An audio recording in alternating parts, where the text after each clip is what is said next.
Hi, welcome to She Spice. The hamburger between Drake and Kendrick Lamar just took an insane turn, and presently people are uncovering the elites that supposedly call the shots behind this entire wreck. So you know how Kendrick claimed that Drake may be an ex-dealer.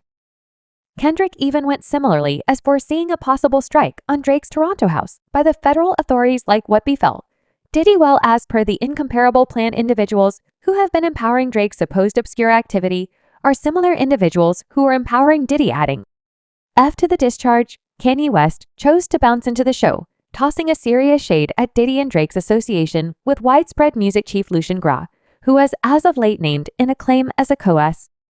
Shemer and Diddy's supposed EXT dealing activity, yet that is not this new visually impaired thing, just turned into a web sensation, guaranteeing that Diddy and Drake were both purportedly responsible for running mystery PDF document rings for Hollywood elites, with Diddy zeroed in on focusing on youthful male ability and Drake focusing on females. Obviously, this is far something beyond a rap fight. As of now, we're talking serious charges flying left and right about Drake and Diddy, as well as the entire business, and the mannequin bosses calling the shots in the background. So how about we separate everything it resembles? He marked his spirit to Satan, to not be cool with me, to need to like, this is his responsibility to conflict with God. Okay? How about we start with the course of events of Drake and Diddy's spat, since there's some tattle whirling around proposing their relationship could have been something beyond amicable. At one point, we should rewind to December 2014 when Twitter detonated the angst to some unforeseen chat from Charlemagne the God and DJ Sam Sneak. They spilled the tea that Drake and Diddy got into a warmed squabble at Club Live in Miami during DJ Ked's birthday slam, and purportedly things got physical when Diddy either gave Drake a slap or a punch, despite the fact that there was no recording of this in light of individuals that I've addressed near the circumstance.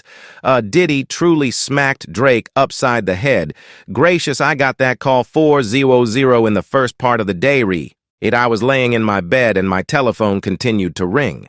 I'm similar to why my telephone continued ringing at 4:00 toward the beginning of the day. So I go to take a gander at my telephone. It's my buddy, like my man name. You realize he ain't no arbitrary person in the club. This is someone that everyone knows, right? He resembles Kid. You wouldn't simply accept what happened. Like, did he slap Drake like where slapped or punched? I heard a slap Drake he like in the background. That I mean behind the B. Ehan live, I expressed like at the back entrance secondary passage. I'm like, get the email out of here, you call you.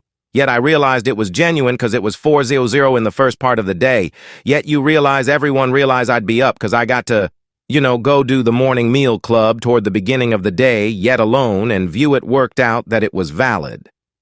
DJ Sneak proceeded to guarantee that Drake wound up in the emergency clinic with a disjoined shoulder, a story that TMZ later checked. Yet in spite of tales whirling around, that the episode had something to do with Diddy's then sweetheart.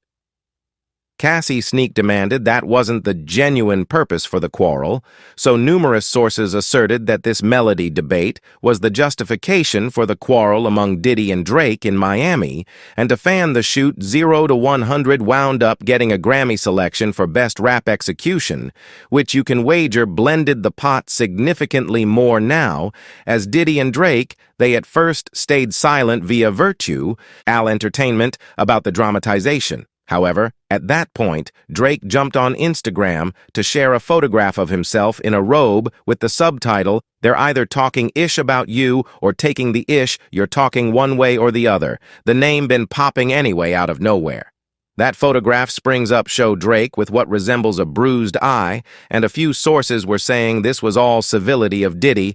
In the meantime, Jay Ruler, the president of Rap a Ton, chose to join the discussion on and show some help for Drake. He dropped this strange diss track where he essentially blamed Diddy for violating limits by getting physical with Drake and the powerless duo from Puffy, and Shatch is on my radar. Most importantly because of his Puffy inclination, like he can put his hands on my family and open the entryways for his family to be in contact. Currently, there's a curve. Get out ahead to May 2015, and TMZ detailed that Drake and Diddy fixed things up as per TMZ. The two had an honest conversation via telephone and chose to wipe the slate clean away from the spotlight anyway. Neither Drake nor Diddy affirmed or denied this report. At last, in August 2015, Diddy ended his quietness about the Drake squabble during his appearance on the Morning Meal Club. Keeping in mind that he denied truly laying a finger on Drake, fans couldn't resist the opportunity to figure out the real story and notice something off in Diddy's non-verbal communication. You know, generally we've caught wind of you putting hands on individuals all through the years. Like what compelled you to put hands on Drake? I didn't put hands on Drake and I have no issues with him. That is correct. Well, that is all I need to say. He's investing his energy. I put it there. I didn't do anything for Drake. We, not Drake, are my companions. That was an all-out talk. They said that was your record at first. Was there any reality to that? Even though there was a clasp, definitely, no doubt, definitely, there was an 0 to 100. At first, a record that, was my record. And afterward, there was some way or another that became, a misconception because we were working with similar makers. Genuinely, it was a misconception.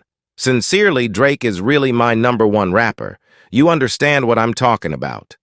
To the extent that a ton of songwriting and collections have been like that for several years, the manner in which Diddy additionally raised his reputed Don Juan submissive plant in this interview on the grounds that Resigned was beefing with Drake at that point, and thinking back, fans are beginning to draw an obvious conclusion and keep thinking about whether Diddy's supposed slap on Drake had something to do with Drake. Tossing shade at easygoing M is my kid, and by the day's end when it comes, with regards to the circumstance, it's everything revolves around the verses and everything, except it wasn't whatever. Now skirt ahead to June 2016, and Drake drops the track at 400 p.m. in Calabasas, apparently concealing Diddy. Drake even notices Diddy's scathing expression. Take that. That rapping certain is simply excessively wild to accommodate. Take that. There's no affection in their hearts, so that's what they counterfeit. And there's likewise a reference to Diddy's presentation collection. There's no chance to get out with Drake utilizing Diddy's chuckle from the track might no one at any point. Hold me down. Yet in spite of Drake's going after him, Diddy at first remained quiet and didn't fire back anyway. Several months after 400 p.m., in Calabasas, Diddy appeared unannounced at Drake's mid-year 16 show in North Carolina, and obviously he chose to hang out in the back rather than in the celebrity segment now. Diddy appeared to be having fun, yet there weren't any photographs of him and Drake together during the gig. A few people accepted this as a sign that everything was cool between them, yet it was difficult to say without a doubt. However, at that point, things veered off in one more strange direction at the 2016 MTV Video Music Awards, when Diddy moved forward to introduce the honor for Best Hip Jump Video. Drake was reported as the champ for Hotline Bling anyway. He was a flakeout, so Diddy plunges in and snatches the prize for his sake. He then, at that point, makes reference to the fact that Drake's trapped in rush hour gridlock and welcomes Drake to drop by his home later and get the honor. Check this out. Hello, yo, Drake is stranded in rush hour gridlock, so I'm gonna take this mother me as far as possible back to the den. Yo, Drake, come get this definitely yet. Even with all the buzz encompassing the VMA episode and the secret behind those 400 p.m. In Calabasas versus reports in the media again insisting that Drake and Diddy were on great conditions anyway, when everybody overlooked Diddy slapping Drake. Along comes Kendrick Lamar, is working up some new show and spilling insane tea on Drake's industry ties. And wouldn't you know it, unexpectedly, Diddy and Drake's quarrel is back at the center of attention in Kendrick's diss track focused on Drake named Happiness. There's this line that tosses it back to Diddy purportedly slapping Drake back in 2014 KRS. You're going to cause me to bring back Puff. Let me check whether Chubbs truly crashed something by how Chubbs is purportedly Drake's head of safety. Drake frequently gloats in his tunes about Chubbs taking care of business. Yet presently, Kendrick is saying all that extreme talk regarding Chubbs could have been only for show since Drake and his group evidently held on and did nothing when Diddy SLA Drake in a jam-packed club, yet Kendrick wasn't done there on meeting the Grams. On another savage diss track, Kendrick recommended that Drake is at fault for some Diddy-level wrongdoings and that it's inevitable until the federal authorities strike his Toronto house, otherwise known as the consulate. Kendrick raps, "It's some weirdish continuing and a portion of these specialists be here to police it. They smooth out casualties generally within their home and calling them delicate, then spill recordings of themselves to additional push their plans. The government office going to get struck excessively. It's inevitable," and afterward on another fierce diss track and it up. Subscribe She Spice for more videos.